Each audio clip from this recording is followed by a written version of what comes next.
How you doing, guys? All right, it's over here. All right, so yeah, let's talk a little bit today. Is crypto or is blockchain? I'm sorry, if Bitcoin a currency or is a value or whatever it is. I would like to invite first on stage James Song, head of marketing strategy at FLETA. Uh, right after him, it's Kumar Gaurav, founder and CEO of Cashaa. Then I would like to invite Dr. Terrence Caesar from Salado. And in the end, last but not least, I'm sorry, Vincent could not make it, so Konstantin Gladish from CEO from Atomic Wallet. Let's, uh, let's talk a little bit, guys.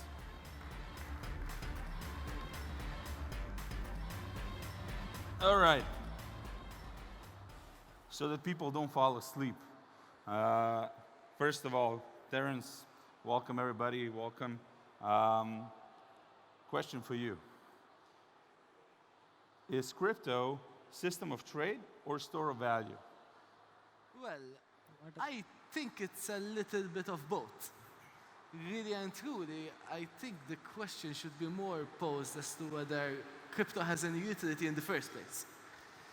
Um, Whether crypto can be used as a store of value or as a payment system of some sort ultimately boils down at the utility of that particular crypto.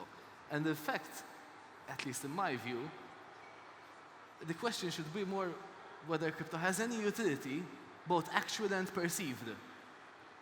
All right. What do you think, Kumar? Uh, that really depends on customer, not on us. Okay. No, like we have people who want to hide money from the spouses, right?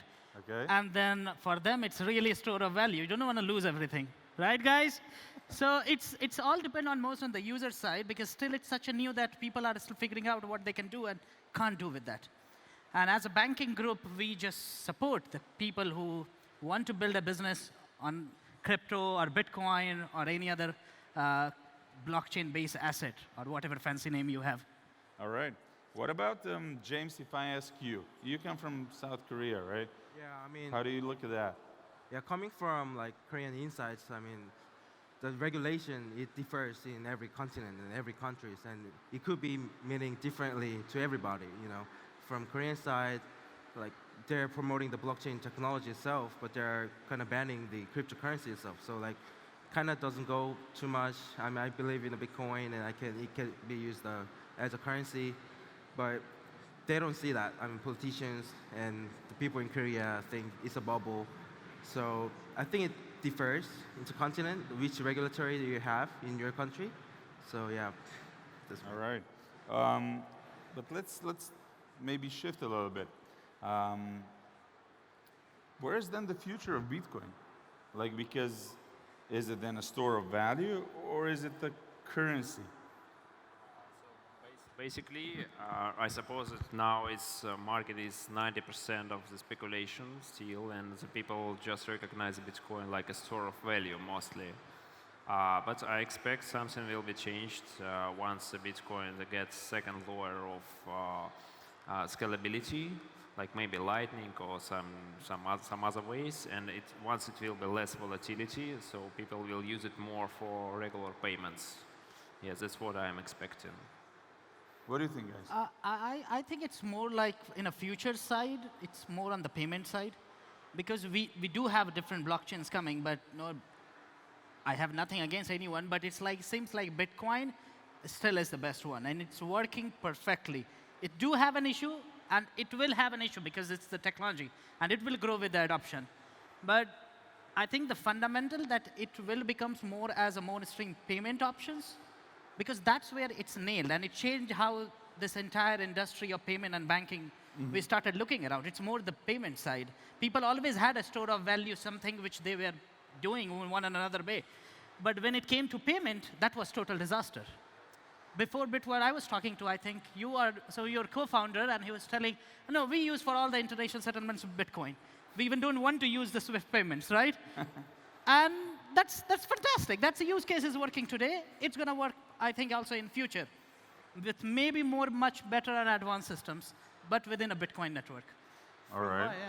From my end, I agree with slightly both of them. I mean, if you look at Satoshi's white paper, I mean, primarily the gist of it is to essentially create the equivalent of cash in digital manner.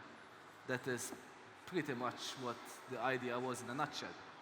Now, having said that, if one focuses at least specifically on Bitcoin, I then slightly disagree with Kumar because I think that at some point the technology issues will be too big to circle us.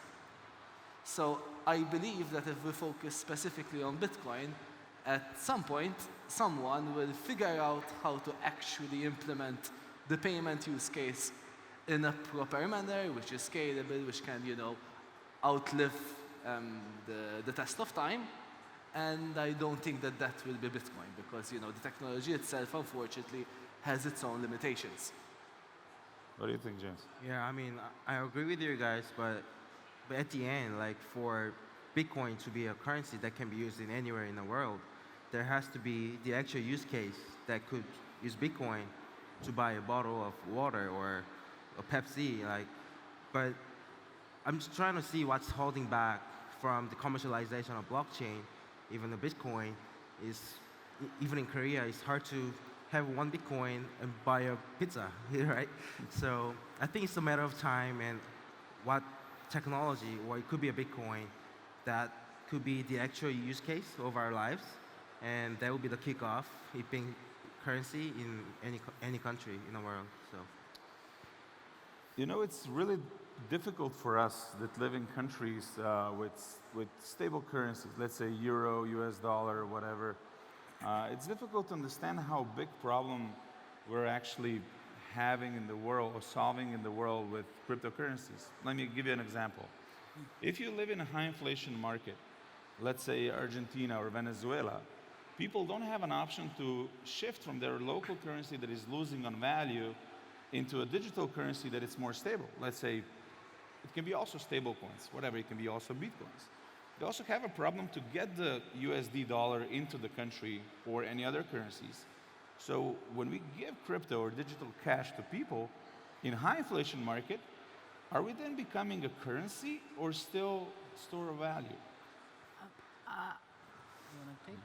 Okay, I think it's not the inflation which can be a deciding factor because when you make a currency or decide on a currency, inflation is just one of the component. I think what you try to say, it's not the inflation, but the corruption. Let's be open. Because the corruption also plays a very important, like you take an example of Venezuela. So it's not just the high inflation, it's also people are not feeling safe and secure with their local currency. Before that you had Nigeria. I think like the time, and that's how I remember why I came to Bitcoin because there was a premium going in Nigeria and UK, like just in a Bitcoin, sometime it used to go up to 40%.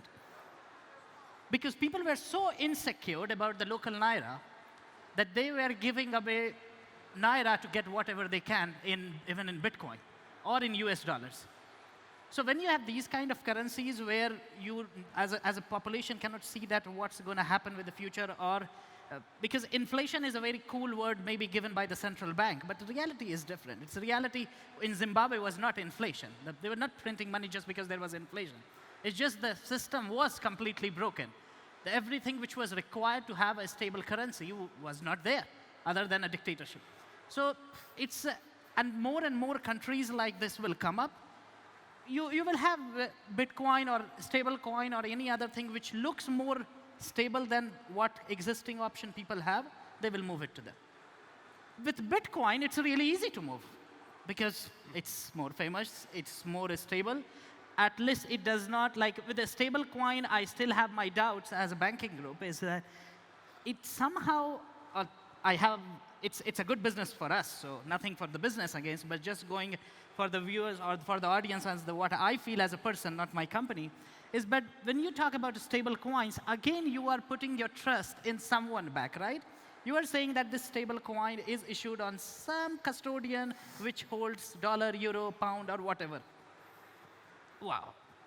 Is it not like we had one currency which was already unstable? That's the whole purpose of creating cryptocurrency. And then you just added a second layer on top of that? It's like synthetic CDFs, right? That we are betting on stable coins on dollars the very dollar against which the entire crypto and Bitcoin is betting against. I think it really boils down at the end of the day to, whether humanity in general wishes to replace the payment method that it is currently employing because it doesn't trust the system in itself. I mean, let's bear in mind. And that's the beauty, right? Yeah.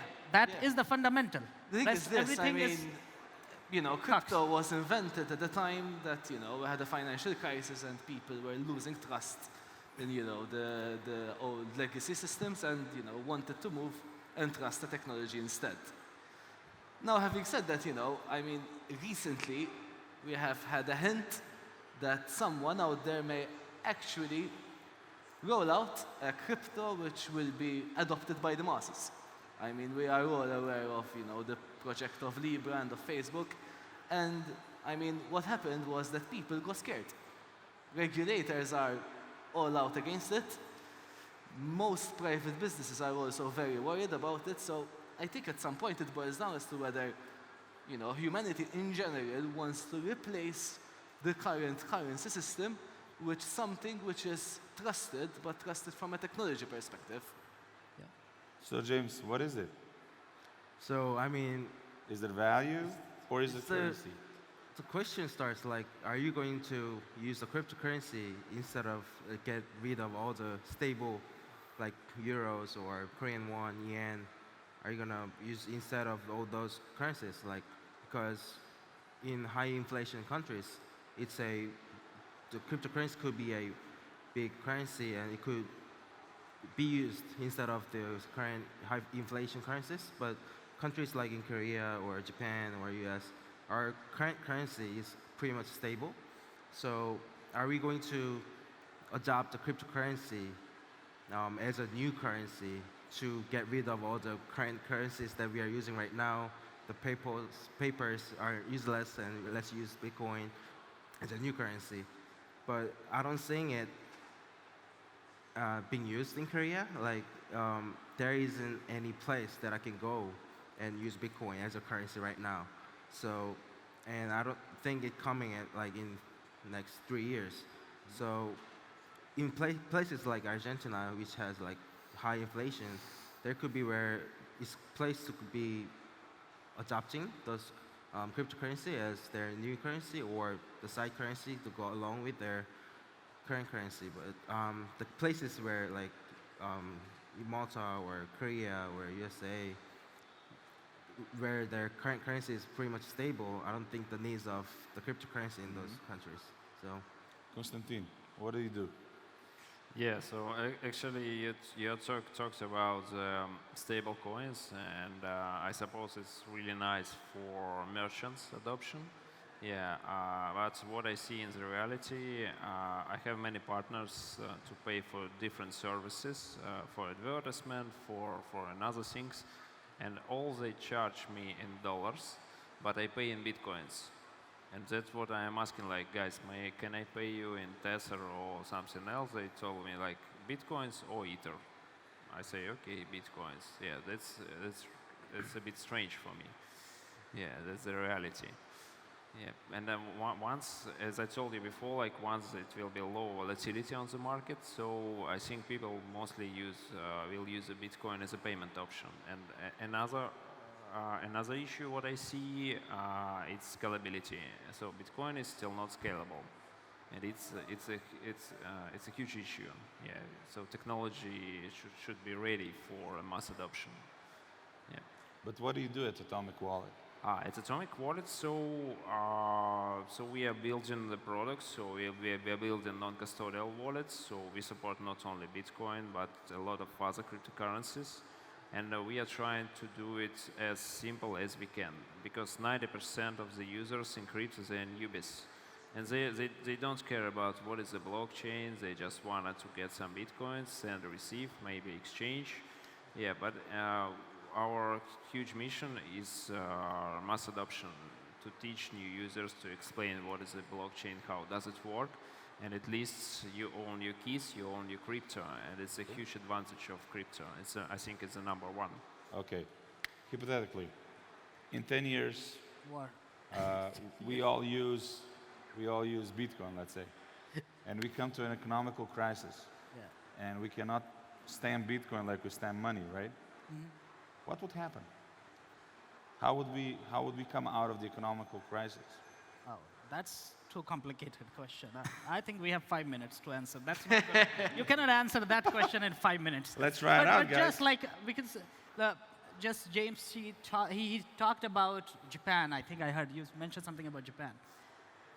And you were talking about inflation and Venezuela and Argentina and Nigeria. And we love taking these countries as an example to show how important Bitcoin is, right? We keep using this as a Bitcoin maximalist or whatever word you want to say. But what about deflation? What about Japan? Or forget even Japan, that's too far from here. We are in Europe. What about the negative interest rates which you are having in Europe? How I can store my money in euro when I'm paying to store that, right? That's what it means, negative interest rate? As a bank, because we also give euro bank accounts. And if you have more than 250,000 euro in your bank account, we start charging you a negative interest rate.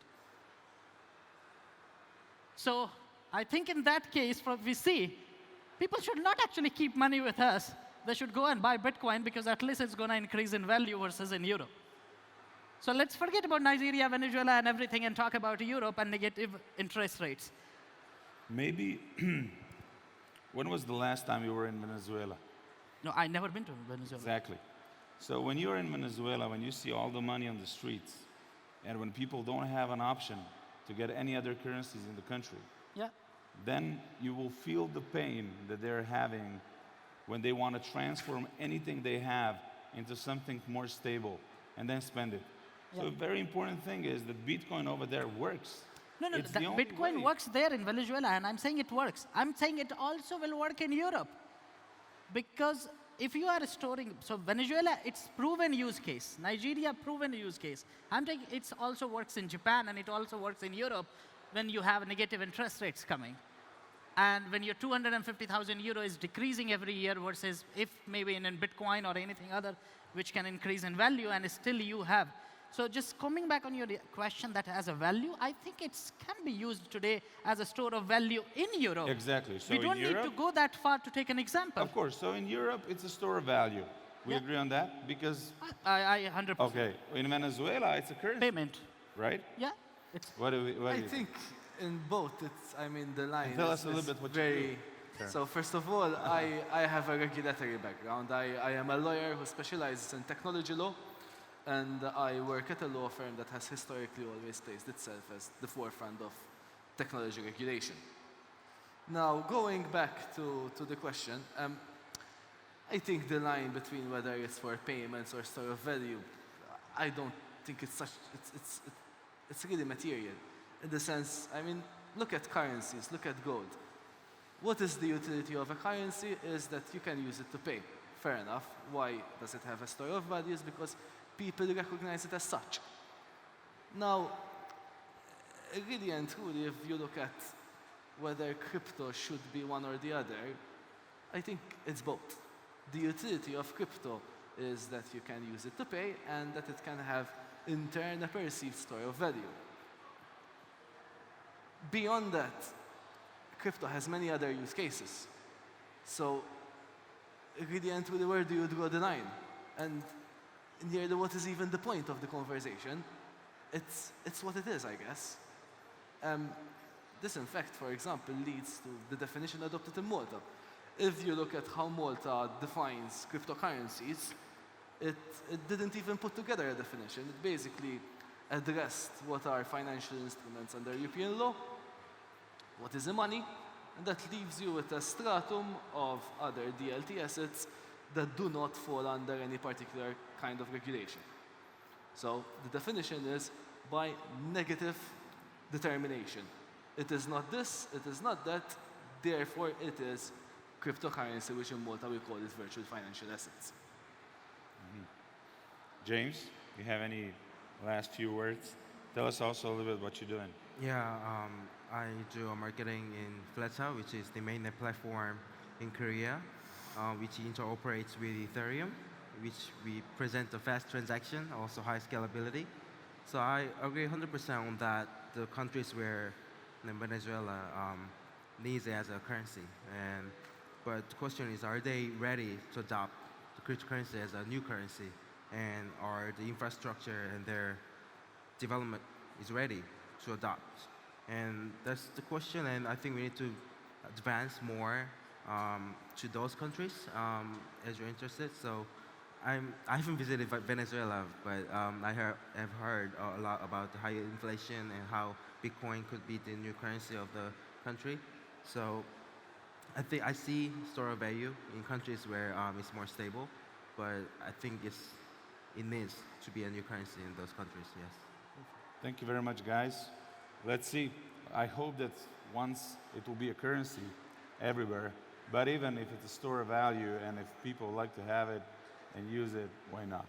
Thank you very much for everything. Thank you. Thank guys. you. Cheers. Thank you.